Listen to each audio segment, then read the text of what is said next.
देखिए, वरिष्ठ पुलिस अधीक्षक महोदय को एक इनपुट मिला था कि शहर मुरादाबाद में बड़े पैमाने पर अवैध शस्त्रों का निर्माण हो रहा है और इसकी सप्लाई की जा रही है। इस केस को वर्कआउट करने के लिए इसमें जो संलिप्त लोग हैं उनकी धरपकड़ के लिए उन्होंने सीओ कटघर और एसओजी की टीम, सर्विलांस की टीम, हमारी स्वाट की टीम और गलसई, ये सभी गलसई थाने की टीम, इन सब लोगों को लगाया गया इस काम में। और जो इनपुट था उस इनपुट को एक्सप्लोर करते हुए हम लोगों ने एक बहुत बड़ी इसमें रिकवरी हुई है, जिसमें 9 लोग अरेस्ट हुए हैं और इसमें काफ़ी मात्रा में आर्म्स, जो इलीगल आर्म्स हैं वो रिकवर हुए हैं, बनाने के जो इक्विपमेंट्स हैं वो रिकवर हुए हैं। उसके साथ साथ बहुत सारे पार्ट्स जो बनाने में यूज़ हो सकते थे वो सब रिकवर किया है।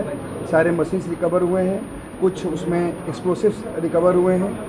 ये जो 9 लोग हैं इसमें कुछ लोग ऐसे हैं जो यहाँ पर सप्लाई का काम करते थे, कुछ लोग ऐसे हैं जो इस अवैध शस्त्र का निर्माण करते थे और कुछ ऐसे हैं जो कारतूस का निर्माण करते थे। यानी ये 3 तरह का एक कंबाइंड गैंग था।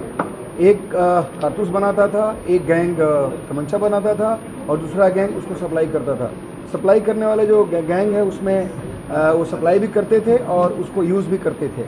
इस प्रकार इस टोटल इस तीनों गैंग में 9 लोग शामिल थे, इनको हम लोगों ने अभी अरेस्ट किया है। इसमें बेसिकली जो हम लोगों ने रिकवरीज की हैं वो रिकवरी अभी आप देख रहे हैं, आपके सामने डिस्प्ले में है। 4 तमंचे हैं, 2 तमंचे 12 बोर के हैं, एक पौनी 315 बोर का है, 2 अर्ध बने तमंचे हैं, 54 जिंदा कारतूस है, 5 कारतूस 12 बोर का है। इसमें कारतूस की टिकली लगभग 1500 के आसपास है और अर्ध बनी जो बुलेट्स है वो 150 के आसपास है। नाल लगभग 100 के आसपास हैं। पाइप हमारे पास 7 हैं और इसमें जो एक्सप्लोसिव है लगभग 2 kg के आसपास है। एक हम लोगों को लाइव एक्सप्लोसिव, एक छोटा सा जो सुतली बम होता है वो भी मिला है।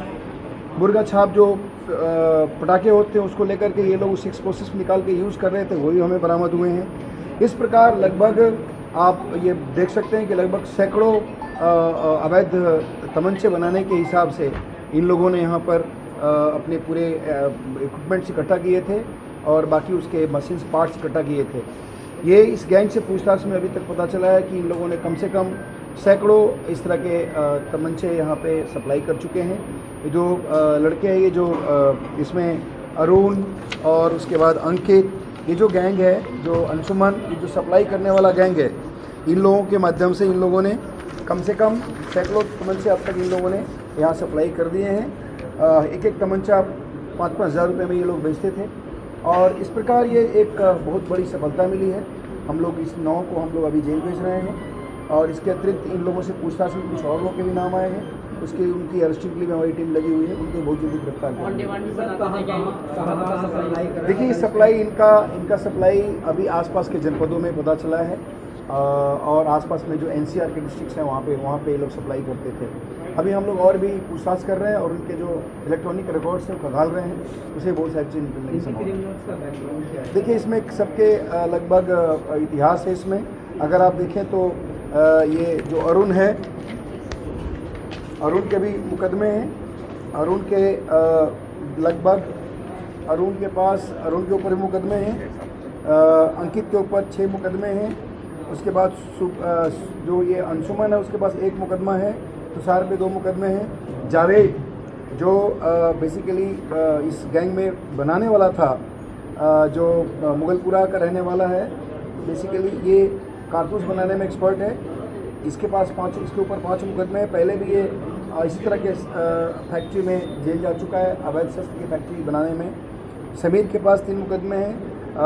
इदरीस, जाकिर और रिजवान के ऊपर भी सब मुकदमे हैं। तो ये इस प्रकार ये सभी पहले भी जेल जा चुके हैं और उसके बाद ये बाहर निकलने के बाद इन लोगों ने पुनः इस धंधे को शुरू किया था और हम लोगों ने इनपुट के आधार पर इन सबको गिरफ्तार कर दिए। वाले लोग हैं उसमें एक जावेद है और एक जावेद के अतिरिक्त जो एक जाकिर है, इदरीस है, ये लोग बेसिकली इसके मुख्य हैं, क्योंकि इदरीस और जाकिर मिलके तमंचा बनाते थे और जो जावेद था उसका कारतूस का निर्माण होता था।